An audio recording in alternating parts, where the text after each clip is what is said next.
Dan di momen itu Alda yang lagi dicekek dan bertatap-tatapan langsung sama Kak Intan, yang makin takut lah dia. Kenapa? Karena di momen itu dia melihat kedua matanya Kak Intan ini mutih semua, dan dia terus cekek si Alda nih. Bukan salahmu, tapi kamu yang terkena imbasnya, sangat tidak adil. Bukan, itulah yang aku rasakan. Jadi gitu. Hai, wassalamualaikum warahmatullahi wabarakatuh. Terima kasih sudah klik video ini. Oke, jadi di malam Jumat ini seperti biasa aku akan membawakan lagi satu kisah horor Wawa part 108.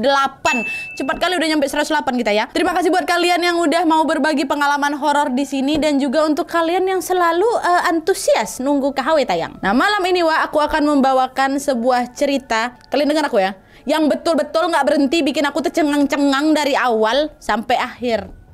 Sebuah kisah tentang sosok hantu Daster Pink dengan cerita perjalanan hidup yang sangat miris, sedih, marah, dan ini nih, plot twist besar yang akan bikin kalian geleng-geleng kepala. Tolong tonton ini sampai habis. Aku udah gak sabar kali menyeritain kisah ini sama kalian. Jadi tanpa berlama-lama lah nih, kita langsung masuk aja ke apanya. Check it out.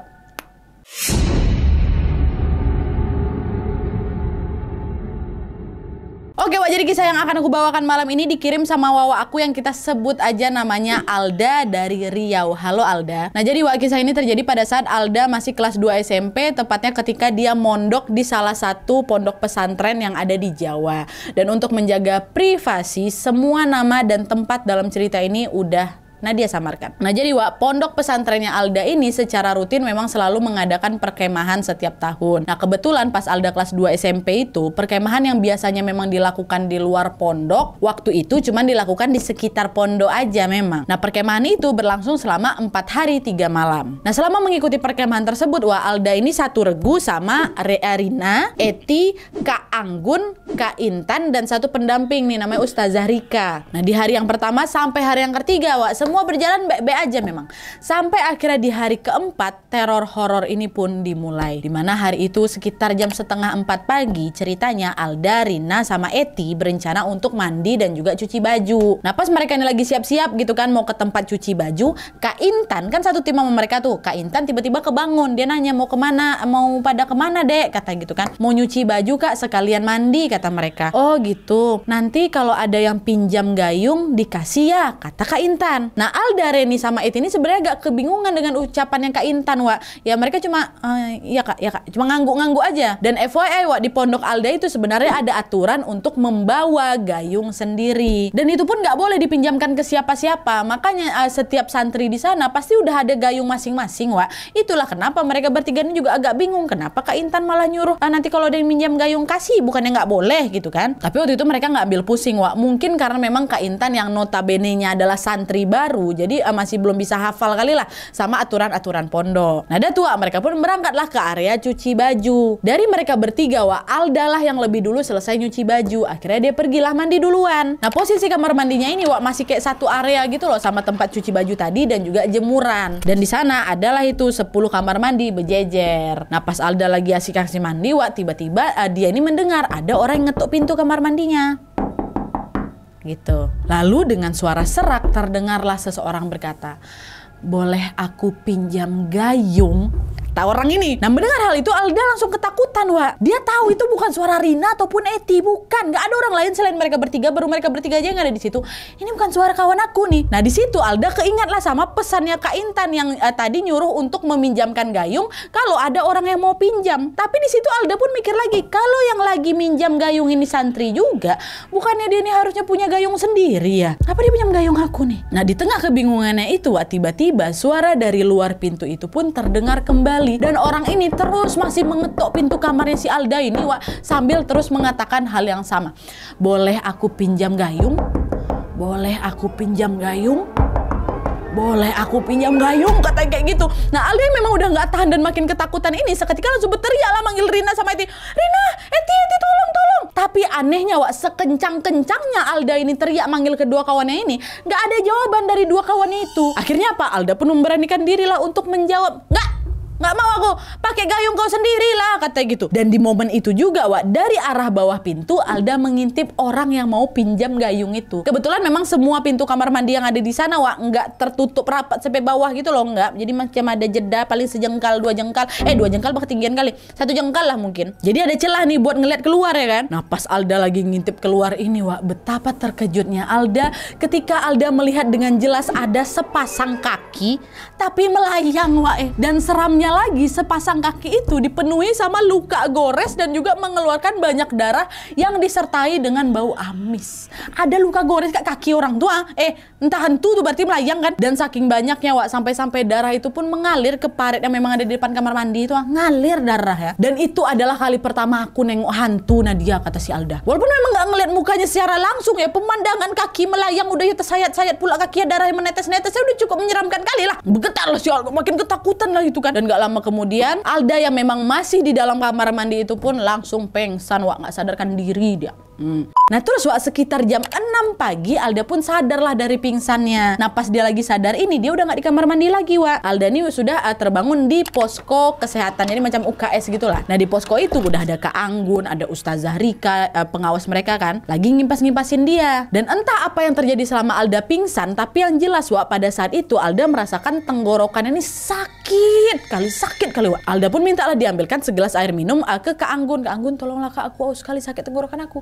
Udah dikasih sama Kak Anggun, minum nih. Habis minum, Wak, Kak Anggun pun langsunglah nanya ke Alda, apa yang terjadi sama kau di jemuran tadi, Alda, katanya. Kok bisa kok sampai kayak gini di jemuran, Wak? Nah mendengar pertanyaan Kak Anggun, Alda jadi terkejut lah. Tadi terakhir kali aku di kamar mandi, kok aku pingsan juga di kamar mandi, kenapa tiba-tiba pula Kak Anggun nanyain aku di jemuran? Nanya balik si Alda, kok di jemuran, Kak? Aku di kamar mandi loh. Nah di tengah rasa bingungnya itu, Rina sama Eti yang ikutan cuci baju sama mandi tadi tuh, tiba-tiba masuklah ke dalam posko kesehatan itu sambil membawa sarapan. Nah melihat Rina dan Eti datang, Ustazah Rika ini pun langsunglah berkata, Rina, Eti, cobalah kalian ceritain apa yang tadi terjadi. Nah mendengar perintah dari Ustazah, Rina pun langsung cerita. Nah jadi nih, Wak, ya, menurut kesaksiannya si Rina nih ya, orang yang ikut juga nyuci baju bareng Alda sama si Eti itu, dia melihat Alda ini sebenarnya udah selesai nyuci baju kan.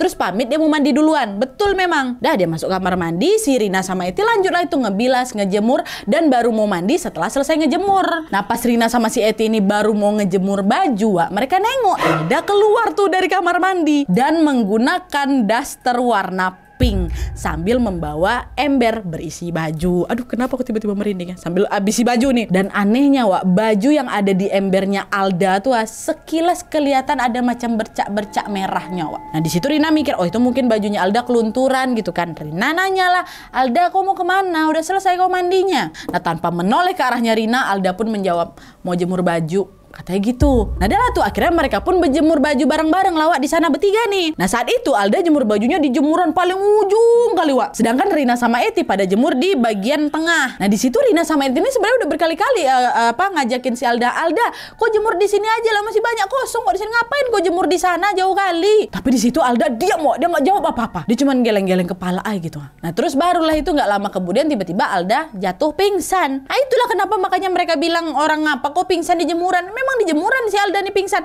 yang dilihat sama Rina dan Eti. Nah pada saat mendengar kesaksiannya Rina itu, Alda yang memang masih kebingungan cuma bisa bengong aja lah, macam lagi berusaha untuk mencerna kejadian aneh yang memang menimpanya itu, Wak. Kok bisa gitu ya? Nah Eti, Wak, yang nengok si Alda ini ngelamun, ngerefleks langsung mukul kakinya si Alda kayak macam bercanda gitu. Jangan kau bengong-bengong kau, nanti lalat lewat, kata kayak gitu. Tapi, Wak, meskipun tepukan Eti di kakinya Alda ini pelan, entah kenapa tiba-tiba pada saat itu Alda menjerit kesakitan. Aduh, kata kayak gitu, meringis dia, Wak, sambil megang-megang kaki. Aduh, sakit kali kaki aku, kata si Alda. Nah Eti yang melihat Alda kesakitan langsung panik lah, refleks dia angkat dia lah sedikit roknya si Alda kan buat ngelihat kondisi kakinya si Alda ini. Dan kalian tahu, Wak, di momen itu semua orang yang ada di posko kesehatan itu langsung panik ketakutan karena tepat setelah rok yang dipakai Alda ini dibuka sedikit sama Kak Eti, seketika ada darah, Wak, darah muncrat dari sana sampai kena wajahnya si Eti itu. Betul-betul darah tuh muncrat macam air keran, tau kalian. Dan di situ juga mereka dengan jelas melihat kaki Alda ini penuh dengan luka gores yang berdarah-darah, Wak. Parah lukanya dalam, nampak dagingnya si Alda tuh, Reflekslah semua orang di sana langsung teriak, astagfirullahaladzim, Alda, kenapa kaki kau ini, Alda? Kata gitu. Eti, Rina, Kak Anggun, Ustazah Rika panik langsung lah cari kain itu buat nutupin lukanya si Alda. Nah pas lukanya udah ditutup, wah Ustazah Rika mau nanya, Alda kenapa kakinya kok kamu bisa kayak gini? Nah di situ wak nih, Alda yang tadinya kesakitan kali ya kan, tiba-tiba ngerasa sakitnya mendadak hilang wak. Mendadak hilang rasa sakitnya tuh ha. Bingung lah si Alda nih kan, dia cuma mampu menggeleng-gelengkan kepalanya sambil dia bilang, gak tahu aku Ustazah, aku gak tahu. Tapi udah gak sakit Ustazah, betulan udah gak ada rasa sakit sama sekali lagi, kata si Alda. Tapi lukanya belum diobati Alda, diobatin dulu lah ya, kata. Udah gak sakit kok Ustazah, udah dilepas aja kainnya, kata siapa ini, kata si Alda. Nah Alda memang udah ngerasa baik-baik aja itu, akhirnya bergegas lah itu membuka kain yang memang nutupin luka di kakinya itu kan. Dan di momen itu Masya Allah, lagi-lagi semua yang ada di posko itu wak terkejut karena apa? Karena pada saat kain penutupnya itu dibuka, secara mengejutkan mereka melihat kakinya Alda telah sembuh balik. Sembuh. Macam nggak pernah ada luka, sayat sikit, nggak ada, bersih, sehat, nggak ada bekas ya Pak. Itu yang nengok siapa? Eti, Rina, Alda, Ustazah Rika, Kak Anggun, Calia sadonyo. Nah ngeliat kejadian yang super duper janggal ini, Ustazah Rika pun ngerasa kalau pasti ada yang nggak bener sama ini semua. Beliau pun langsunglah nanya ke si Alda kan, Alda, kamu jujur sama Ustazah, ada kejadian apa sebelum ini? Kok Alda bisa sampai kayak gini? Nah di situ Alda pun menceritakan semuanya balik lah Wak. Dari kejadian ada yang minjem gayung dia, kaki ada yang melayang, sampai tiba-tiba dia pingsan di kamar mandi. Terus kalian bilang aku pingsannya di jemuran, nggak tahu aku. Itu udah diceritain semua sama si Alda kan. Nah setelah mendengar ceritanya Alda, semua orang yang ada di situ pun pada kaget. Kok bisa cerita Alda ini betul-betul berbeda dari kesaksiannya si Rina tadi kan? Nah belum reda lagi rasa kagetnya nih Wak ya. Mereka kembali dikejutkan dengan kemunculan yang Kak Intan. Masih ingat kalian Kak Intan tadi itu? Kak Intan yang satu grup sama mereka, anak baru yang tadi bilang kalau ada yang minjem gayung kasih. Kak Intan datang nih tiba-tiba. Dia masuk ke dalam posko kesehatan tanpa mengucapkan salam. Dah dibukanya kan. Dan pada saat itu Kak Intan datang membawa segelas air Wak, berwarna ungu ya. Air warna ungu dan langsung disodorkannya aja gitu ke Alda. Nah minum, kata gitu. Nah melihat sikapnya Kak Intan yang gak sopan, Ustazah negur lah, Intan, kalau kamu mau masuk lihat-lihat dulu kondisinya lagi kayak apa. Jangan langsung nyelonong kayak gitu, kata Ustazah Rika kan. Tapi Wak, meskipun udah ditegur, Kak Intan ini cuek aja dia. Dia malah terus menatap si Alda sambil menyodorkan minum air ungu tuh. Minum ini. Minum. Kata gitu Wak. Ini minuman apa nih Kak? Kata Alda kan. Udah minum aja. Nah melihat sikapnya Kak Intan yang masih aja nggak sopan itu, Ustazah Rika pun langsung ngambil gelas itu lah Wak. Diambilnya gelas itu kan sambil ngomong, ini minuman apa nih? Obat? Hah? Pondok nggak pernah lo nyediain obat warna ungu kayak gini. Ini dapat dari mana kamu? Nah belum sempat Kak Intan menjawab pertanyaannya Ustazah Rika ini langsung membuang minuman itu ke ember. Dan pas air ungu itu dibuang sama Ustazah Rika, entah kenapa Wak, Kak Intan seketika naik pitam, marah, matanya melotot, wajahnya memerah. Tatapnya sini Ustazah Rika kan, langsung dia pergi diambilnya ember yang isi yang dibuang tadi itu, langsung dia lari keluar meninggalkan posko. Marah dia. Orang di situ pada terkejut semua nengok Kak Intan kayak gitu. Itu air apa tuh? Kenapa dia tiba-tiba marah? Kenapa dia suruh si Alda nih minum itu ya kan? Oh, belum selesai lagi Wak, panjang nih. Nah terus Wak, meskipun mereka semua kebingungan dengan sikap Kak Intan tadi, mereka yang ada di posko itu memilih untuk mengabaikan aja. Mereka lebih fokus mendengar cerita tentang kronologi kenapa Alda ini bisa sampai pingsan. Akhirnya di momen itu gantianlah Wak, Eti yang buka suara. Tadi kan udah tuh cerita dari kesaksiannya Rina, Alda, nah sekarang gantian si Eti. Sebenarnya mirip Wak dengan kesaksiannya Rina. Pagi itu Eti juga melihat Alda keluar dari kamar mandi untuk menjemur pakaian. Tapi Wak, Eti yang memang peka dengan hal-hal tak kasat mata itu sebenarnya udah curiga sama si Alda. Karena menurut Eti Wak, Alda yang dilihatnya keluar dari kamar mandi itu bukanlah Alda yang sesungguhnya. Kenapa Eti bisa yakin kalau itu bukan Alda? Karena di momen ketika Alda keluar dari kamar mandi, Eti melihat kedua kakinya si Alda nih melayang Wak, nggak napak ke tanah, melayang ya keluar dia. Dan seramnya lagi Wak, Eti melihat kakinya Alda itu dipenuhi oleh luka gores yang berdarah-darah mulai dari tumit ke bawah. Ya Allah, luka gores di kakinya. Nah, di tengah ketakutan dan kebingungan setelah mendengar kesaksian si Eti ini, Rina nanyalah ke Alda, "Alda, emang kau ada bikin salah apa dah? Perasaan kau nggak ada ngelakuin apa-apa lah. Kok sosok itu bisa sampai marah kali samamu?" Kata Rina kan. Nah, mendengar pertanyaannya Rina, seketika Alda pun baru sadar, "Astagfirullahaladzim, iya ya. Iya nih, apa mungkin sosok itu marah sama aku gara-gara aku nggak pinjamin gayung apa ya? Aku tadi memang nolak. Aku bilang aku nggak mau kasih ke kau, kan kau ada gayung sendiri." Gue bilang kayak gitu, kupikir santri. Nah, di tengah situasi yang memang menyeramkan dan serba membingungkan itu, Alda pun diminta buat udahlah, kalau kayak gini ceritanya belum ada jawabannya, balik aja lah dulu kamu ke kamar. Udah, kamu istirahat, kamu nggak usah ngelanjutin lagi acara kemah di hari terakhir ini ya, kata Ustazah Rika. Udah, jangan kamu pikirkan macam-macam, udah kamu istirahat aja, kata gitu kan. Nah, pada saat si Alda ini lagi istirahat di kamarnya, santri-santri yang pada ikut kemah itu ternyata udah mulai balik juga nih, udah pada bebubaran. Pas pula bertepatan dengan azan zuhur. Akhirnya gara-gara Alda merasa kondisinya udah lebih enakan, dia pun memutuskanlah untuk pergi ke masjid juga nih dan sholat zuhur berjamaah. Nah, pas si Alda ini lagi wudhu, dia nih nggak sengaja ngeliat ke arah pohon yang memang berada di dekat area jemuran itu. Dan di momen itu Alda melihat Kak Intan yang ternyata lagi ada di area jemuran baju dan tampak seperti sedang mengambil sesuatu situ. Tapi gara-gara jaraknya lumayan jauh, Alda tuh nggak bisa ngelihat apa yang lagi diambil sama Kak Intan itu. Pokoknya dia ngambil sesuatu lah gitu, tapi entahlah apa. Nah, karena nggak mau ngambil pusing, Alda pun memilih untuk ya udah diabaikannya lagi. Nah, sepanjang hari itu berjalan aman-aman aja. Setelah zuhur ke belakang tuh aman-aman aja. Nggak ada sesuatu yang mencurigakan, nggak ada hal-hal seram lainnya, biasa aja, aman. Tapi nih menjelang malam waktu si Alda ini mau tidur, hal janggal pun kembali terjadi. Dimana malam itu Alda bermimpi sesuatu yang aneh kali. Sesuatu yang sebelumnya tidak pernah Alda mimpikan. Dimana di dalam mimpinya itu Alda melihat ada seorang perempuan.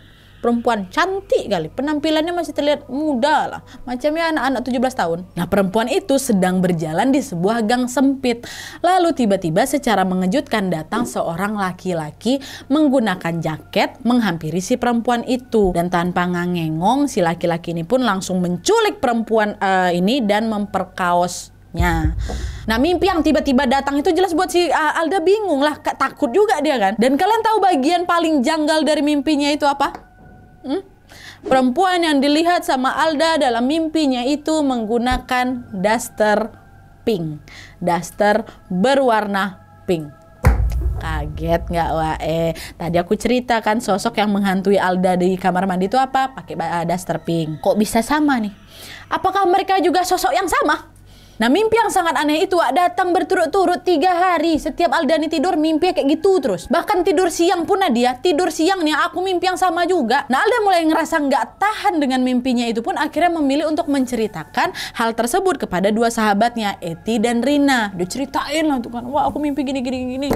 Waktu itu Alda cerita sekitar jam 9 pagi ketika mereka memang lagi tidak ada kegiatan. Karena setelah kemah pondok tuh mereka dikasih jatah libur 3 hari buat istirahat. Udah tuh Alda, Rina, Eti kumpul lah itu di kamarnya Eti kan buat ngobrol-ngobrol. Nah, disitulah si Alda baru menceritakan tentang mimpinya itu. Dan setelah mendengar cerita dari Alda, jawabannya Rina sama Eti betul-betul bikin geleng kepala. Kenapa? Ternyata nih selama 3 hari Alda memimpikan hal-hal itu berturut-turut. Di saat yang bersamaan juga Eti sama Rina juga memimpikan hal yang serupa. Eti, Rina juga ikutan mimpi 3 hari berturut-turut mimpi buruk. Mereka juga memimpikan sosok berdaster pink. Tapi bedanya di dalam mimpinya Rina sama si Eti, sosoknya bukan diculik abis itu diperkaos, bukan. Kan kalau Alda mimpinya kayak gitu kan, mereka berdua tidak. Mimpinya sama-sama daster pink, tapi yang membedakan mereka berdua ini dimimpikan sosok daster pink ini sedang mencekek si Alda. Eti, Rina mimpinya sama aku mimpinya dia nyekek kau. Aku juga, kata si, kenapa ini ya? Panik lah bertiga. Dan dari situ setelah mendengar cerita dari Rina dan Eti, Alda langsung ngerasa kalau ini pasti ada yang nggak bener sama kita nih. Sampai kita dihantui kayak gini, kata kayak gitu. Dan kecurigaan Alda itu semakin membesar pada saat Eti berkata bahwa tidak mungkin mereka bisa diganggu segitu parahnya kalau bukan karena mereka ini pernah bikin kesalahan besar yang fatal. Ya kan? Tapi makin kami pikirkan nih Nadia, makin dipikir, makin bingung kami bertiga. Kami nggak buat salah apa-apa kok. Masa iya perkara nggak dipinjamin gayung sosok tuh bisa sampai semarah kayak gini? Akhirnya karena mereka ngerasa udah buntu nih Wak ya, mereka pun memilih untuk yaudahlah Wak, dibanding makin pusing kita kan, udah mending nggak usah kita pikirkan lagi katanya. Mungkin semua kejadian horor yang kita alami ini ya udah kebetulan aja. Tenang aja kalian, pasti semua ini akan berakhir. Kata mereka menenangkan diri Wak. Awalnya. Nah terus Wak, masih di hari yang sama sekitar jam 5-an lah gitu, 5 sore kan. Alda, Rina, Eti ya masih asik-asik ngobrol itu. Ya asik-asik main, tiba-tiba dipanggil sama Ustazah Rika. Dan gak cuma mereka bertiga aja Wak, tapi juga semua tim regu mereka pun diminta untuk berkumpul di depan kamarnya Ustazah Rika. Nah pada saat mereka itu sudah berkumpul, kembali lagi Ustazah Rika ini memberikan pertanyaan yang sama seperti beberapa hari yang lalu pada saat Alda ini ditemukan pingsan untuk pertama kali. Dengan nada lembut Ustazah Rika pun bertanya, Alda, kamu kemarin ngelakuin apa? Nah mendengar pertanyaan Ustazah Rika yang tiba-tiba ini Alda jadi bingung lah kan. Dia jawablah pertanyaan tersebut dengan jawaban yang sama juga. Saya cuma nggak ngasih pinjam gayung ke dia Ustazah. Karena kan di pondok ini aturannya memang kayak gitu. Selain itu saya juga nggak ngelakuin apa-apa lagi kok, kata Alda. Nah mendengar jawabannya si Alda, Kak Intan Wak yang memang juga ada di sana tiba-tiba nyaut. Itu bukan salahnya. Salah dia adalah udah menjadi keturunan orang biadab. Kata Kak Intan tiba-tiba kayak gitu Wak. Semua yang pada dengar ucapan Kak Intan langsung terkejut lah. Kok ngomongnya kayak gitu kan. Mereka shock nih Wak. Langsung semua mata natap ke arah Kak Intan tuh Wak. Dan kalian tahu Wak, tepat di momen itu Kak Intan tiba-tiba tersenyum sambil menatap Alda. Gitu. Tapi bukan senyuman yang tulus, bukan ya. Senyuman sadis yang tampak sangat menyeramkan. Nah kayak gitulah. Aduh serem banget. Ditatap Kak Intan sama tatapan senyum sini sadis kayak gitu buat si Alda jadi kikuk lah kan. Ngapa kok nengok aku kayak gitu? Ditambah lagi dengan ucapan yang Kak Intan yang ngebuat semua pada bingung. Lalu dengan gugup Alda pun jawab, keturunan apa ya Kak? Nah ditanya kayak gitu, bukannya buat Kak Intan ini ngejawab. Dia malah terus menatapnya si Alda dengan tatapan sinisnya. Dan tiba-tiba tanpa mengatakan sepatah kata apapun, Kak Intan ini mendadak berdiri. Dan dia langsung ngampirin si Alda. Wah disamperinnya kan. Suasana pun langsung berubah mencekam ketika mereka melihat Kak Intan menghampiri Alda bukan sambil berjalan. Bukan Wak, melayang. Melayang kedua kaki Kak Intan tuh macam gak dapat tanah tuh kalian. Ngat gitu langsung berhadapan-hadapan sama si Alda tuh. Dan pada saat berhadapan Wak, Kak Intan langsung dicekik si Alda dengan kencang. Dan saking kencangnya cekikannya Alda ini, Alda sampai udah gak bisa teriak, hampir meninggoy si Alda tuh. Ustazah Rika sama santri-santri yang menyaksikan hal itu pada panik semua ya kan. Mereka berusaha melepaskan cekikannya Kak Intan dari lehernya si Alda tuh. Tapi pada saat itu entah kenapa tenaganya Kak Intan ini Wak besar kali. Gak ada yang berhasil melepaskan tangan Kak Intan tuh. Gak ada. Dan di momen itu Wak, Alda yang lagi dicekik dan bertatap-tatapan langsung sama Kak Intan yang makin takut lah dia. Kenapa? Karena di momen itu dia melihat kedua matanya Kak Intan ini Wak mutih semua. Mutih semua dan dia terus cekik si Alda nih. Bukan salahmu, tapi kamu yang terkena imbasnya. Sangat tidak adil. Bukan, itulah yang aku rasakan. Kata dia gitu. Kenapa Kak Intan tiba-tiba kayak ini? Dengar dulu. Nah Alda memang udah kayak mau kehabisan nafas, udah nggak bisa buat apa.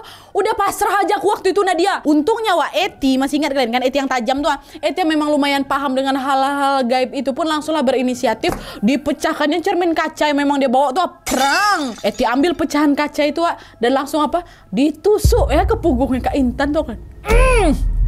Kau. Dan tepat pada saat kaca itu mengenai punggungnya Kak Intan, disitulah Kak Intan langsung menjerit yang macam menjerit orang kesakitan kali itu macam mana, pakai efek aja lah. Kencang kali Wak suaranya. Sampai satu pondok tuh dengar. Dan anehnya lagi nih Wak, ini anehnya lagi. Secara mengejutkan, keluarlah sesuatu dari punggungnya Kak Intan.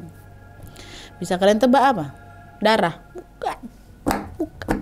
Di momen itu Wak, tepat di tempat tusukan kaca yang menempel di punggungnya Kak Intan, tiba-tiba keluar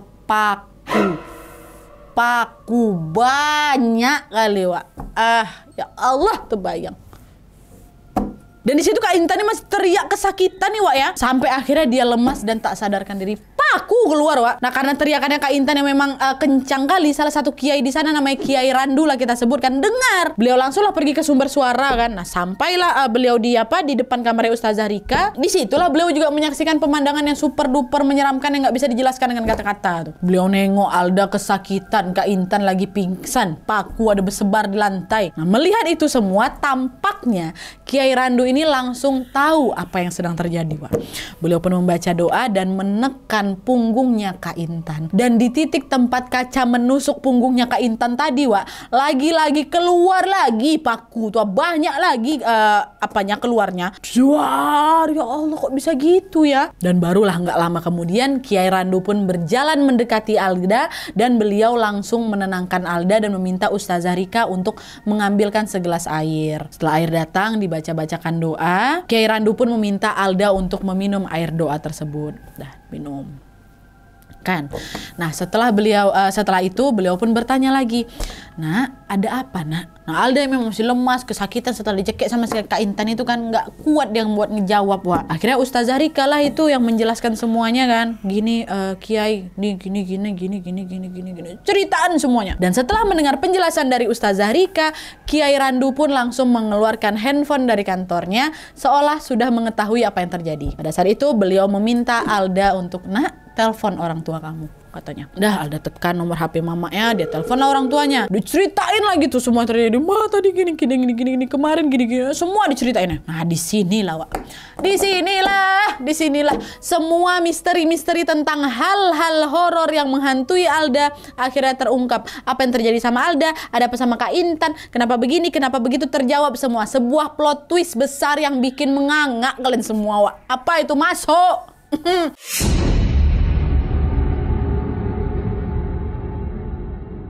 Nah, adalah tuh akhirnya ditelepon lah itu orang tuanya Alda kan. Di sana orang tuanya Alda pun menjelaskan semuanya. Dan kalian tahu, sosok perempuan berdaster pink yang selalu muncul di mimpinya Alda itu ternyata keluarganya Alda mengetahui siapa sosok itu sebenarnya, Wak. Jadi, perempuan berdaster pink itu dulunya bernama Anggi. Nama samaran yang kita sebut aja namanya Anggi. Nah, dulu, Wak, Mbak Anggi ini pacaran sama bapaknya ayah Alda, which is kakeknya Alda. Tapi pada suatu hari Mbak Anggi ini ternyata dijodohkanlah dengan laki-laki mapan. Mereka pun menikah sama laki-laki lain, bukan sama kakeknya si Alda nih. Dan setelah menikah, sejak saat itu kehidupannya Mbak Anggi ini pun berubah drastis, Wak. Mbak Anggi ini hidup enak, kaya raya gitu, pokok berkecukupan kali lah. Nah, terus 2 tahun kemudian Mbak Anggi ini pun melahirkan 2 anak laki-laki. Nah, kakek yang pada saat itu belum juga menikah ngerasa iri tuh nengok kehidupannya Mbak Anggi. Sampai akhirnya pada suatu malam ketika Mbak Anggi ini baru aja pulang dari rumah ibunya, entah setan apa yang merasuki kakek, tiba-tiba saja kakek ini gelap mata dan memilih untuk menculik Mbak Anggi juga. Ini waktu masih kakek bujangan, Wak, ya. Dan diculiknya Mbak Anggi, kakek juga melecehkan Mbak Anggi hingga akhirnya Mbak Anggi ini hamil. Nah, sampai di sini udah mulai nangkep kan kalian, Wak. Jadi laki-laki yang ada di dalam mimpinya Alda ini yang memperkaos perempuan berdaster pink itu siapa? Kakeknya. Nah, mengetahui bahwa dia telah mengandung anaknya kakek, Mbak Anggi ini jadi ketakutan lah. Dia nggak berani tuh bilang ke siapa-siapa, Wak, termasuk ke suaminya. Dan selain itu juga kakek ini selalu mengancam kalau sampai ini bocor, kakek nggak segan-segan akan menghabisi nyawa suaminya Mbak Anggi. Akhirnya dari sanalah Mbak Anggi ini pun tutup mulut dan membiarkan kandungannya itu tetap tumbuh. Dan pada saat itu orang-orang taunya itu ya anaknya Mbak Anggi dengan suaminya. Sampai akhirnya pada saat usia kandungannya udah besar kali tuh, udah memasuki usia 8 bulan, kakeknya Alda ini tiba-tiba menyebarkanlah fitnah di kampung itu, fitnah yang sangat keji terhadap Mbak Anggi. Dan pada saat itu kakeknya ini datang gitu, Wak, ke rumahnya Anggi, lalu di hadapan suaminya Mbak Anggi, kakek ini berkata, "Woi, kau tahu nggak, istri kau tuh udah berkhianat sama kau. Dia udah jual dirinya ke aku. Itu dia lagi hamil anakku tuh. Bukan anak kau, itu anak aku." Nah, mendengar ucapan si kakek, suaminya Mbak Anggi pun langsung ngerasa kecewa lah, marah kali lah kan. Nah, karena terbakar api cemburu, Wak, suaminya Mbak Anggi ini pun langsung menceraikan Mbak Anggi pada saat itu juga. cerai. Dan semenjak bercerai, Wak, kehidupannya Mbak Anggi pun jadi betul-betul berantakan lah. Dan karena bayi yang sedang dikandungnya itu adalah anak kakek, kakek pun mengajak Mbak Anggi untuk tinggal di rumahnya. Nah, Mbak Anggi yang memang kebingungan mau pergi kemana ini pun akhirnya mengiyakan ajakan si kakek, karena dari keluarga pun nggak mau nerima si Mbak Anggi lagi, Wak, karena sudah dianggap berzina gitu kan. Nah, tapi Wak, meskipun tinggal satu rumah tuh, mereka nggak tidur satu kamar, tetap pisah, tetap tidur sendiri-sendiri. Ada kan, singkat cerita, Wak, beberapa bulan kemudian Mbak Anggi pun melahirkanlah seorang anak perempuan. Dan setelah anak itu lahir, kakek ini berkali-kali nih minta Mbak Anggi untuk menikah dengannya. Yang bayangin aja lah, Wak, udah dilecehkan, difitnah, sekarang mau dinikahin pula. Itu Mbak Anggi nggak mau kan, ditolaknya tawarannya apa ini kakek. Tapi Wak, ternyata penolakan itulah yang akhirnya berujung petaka. Kakek nggak terima dengan penolakannya Mbak Anggi ini, Wak. Akhirnya pertengkaran hebat antara mereka pun terjadi, pecah tuh, wah gitu kan. Nah, karena kakek memang sudah tersulut emosi, kakek pun melemparlah sebuah guci yang memang ada di dekatnya ke arahnya Mbak Anggi, dan pecahan guci itu pun akhirnya menancap di tumitnya Mbak Anggi dan membuat kedua kakinya jadi berdarah-darah, Wak. Ingat kalian kan yang berdarah-darah, tumit ke bawah, ada luka gores, itulah. Kejadian itu pun membuat Mbak Anggi kesakitan, Wak. Tapi ternyata kakek belum juga puas nyiksa Mbak Anggi. Dan kalian tahu setelah itu kakek ngapain? Kakek lalu menghampiri Mbak Anggi, dicekeknya Mbak Anggi sampai Mbak Anggi meninggal dunia. Dan kata Alda, jasadnya Mbak Anggi ini pun dimakamkan di samping rumahnya kakek. Dan anak perempuan yang belum lama dilahirkan oleh Mbak Anggi ini dibawa ke panti asuhan, Wak. Kakek meninggalkan anaknya di sana dan tidak pernah datang untuk menjenguk anaknya dari Mbak Anggi ini. Nggak ada. Dan setelah kejadian itu, kakek pun melanjutkan hidupnya, menikah, punya anak, dan bersikap seolah-olah perbuatan kejinya itu tidak pernah terjadi. Nah, terus, Wak, anak perempuannya kakek dengan Mbak Anggi yang dia tinggalkan di panti asuhan itu kan nggak pernah dijenguk sama sekali itu kan sama si kakek. Selanjutnya kita sebut anak perempuannya kakek ini dengan sebutan Tante Dian, Wak, ya. Nah, Tante Dian ini nggak pernah dijenguk-jenguk, nggak pernah dibesuk, nggak pernah sama sekali diurus lah, pokoknya diserahkan ke panti asuhan aja. Dan seiring berjalannya waktu, Tante Dian ini pun tumbuhlah dewasa, dia menikah dan dia pun punya anak. Lalu entah kayak gimana ceritanya, Tante Dian ini bisa tahu nih tentang masa lalu ibu dan ayahnya. Tante Dian tahu kalau ibunya atau Mbak Anggi ini punya kisah hidup yang sangat pahit hingga dihilangkan nyawanya oleh ayahnya sendiri atau si kakek. Nah, mengetahui hal itu, Tante jadi nggak terima, Wak. Ditambah lagi dia juga sakit hati kali sama si kakek karena sudah meninggalkannya sejak bayi dan tidak pernah sekalipun ngejenguk dia selama berada di panti asuhan itu, ya kan. Akhirnya gegara sakit hati itu, Tante Dian ini pun berusaha mencari tahu keberadaan kakek melalui bantuan dukun. Tante Dian ini pengen tahu nih kehidupan bapak aku atau si kakek ini sekarang ini gimana, masih hidupkah dia, kalau memang masih hidup dia tinggal di mana, udah punya anakkah atau mungkin udah punya cucukah dia. Ditanya tuh semua sama dukun kan. Nah, kabarnya, Wak, dukun yang didatangi oleh Tante Dian itu berhasil berkomunikasi dengan sosok hantunya Mbak Anggi. Dan di situ akhirnya Tante Dian pun tahu kalau ibunya ternyata menyimpan dendam pada kakek. Jadilah di sana Tante Dian ini pun punya ambisi untuk membalas dendam ibunya itu ke keturunannya kakek. Dan berdasarkan penelusuran dari si dukun itu, Tante Dian ini pun akhirnya tahu kalau bapak aku atau kakek ini punya cucu perempuan namanya Alda. Sekarang Alda ini lagi mondok. Dan kebetulan lagi anak perempuannya Tante Dian juga mondok di pesantren yang sama si Alda. Dan bisa kalian tebak siapa anak perempuannya Tante Dian itu? Betul, Kak Intan, Wak. Awi merinding aku. Kak Intan ini adalah anaknya Tante Dian. Tante Dian adalah anaknya kakek.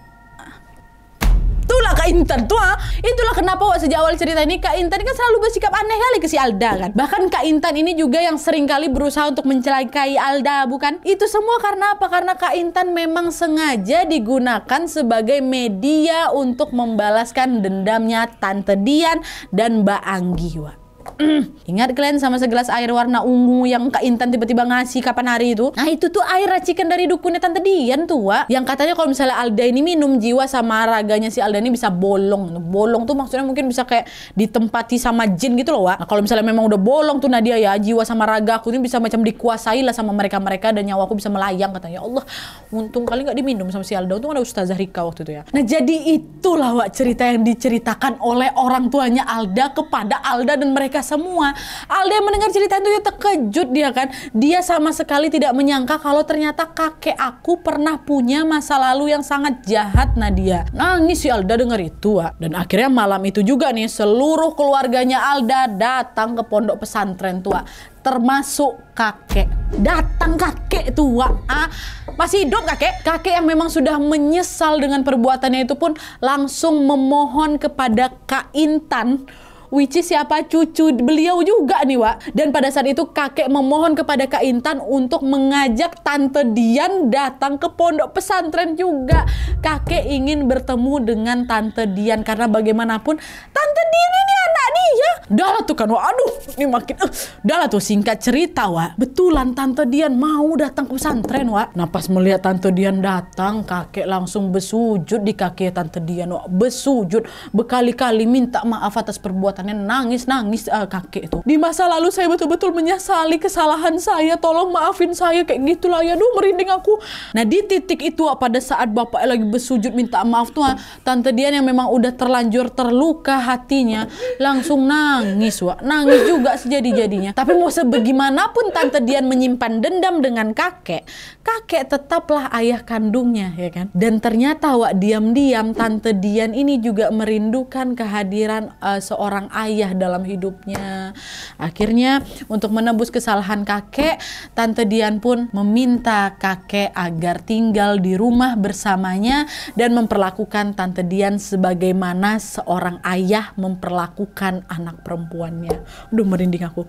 Dan sejak saat itu kakek betulan tinggal tuh bersama Tante Dian. Mereka kayak memperbaiki hubungan lagi lah Wak. Dan alhamdulillahnya hubungan mereka pun makin lama makin membaik. Alda bilang Tante Dian ini sudah mulai bisa berdamai dengan keluarganya dan sudah bisa memaafkan kesalahan kakek. Dan setelah kejadian itu Kak Intan ini dikeluarkan memang dari pondok pesantren secara baik-baik karena takut terjadi hal-hal yang tidak diinginkan lagi. Dan Alda juga sebenarnya pindah pondok pesantren, bukan dikeluarkan, dia pindah karena masih takut dengan pengalaman mistis yang memang menimpanya itu, masih trauma lah gitu. Tapi kata Alda nih Wak ya, sekarang aku sama Kak Intan udah saling memaafkan Nadia, malah sekarang jadi berkawan baik kok. Orang kami juga jatuhnya masih bersaudara. Dan alhamdulillahnya lagi sejak saat itu juga sosok perempuan berdaster pink atau Mbak Anggi ini udah nggak pernah muncul lagi Wak. Kita doakan sama-sama ya, semoga Mbak Anggi tenang di sana. Amin ya rabbal alamin.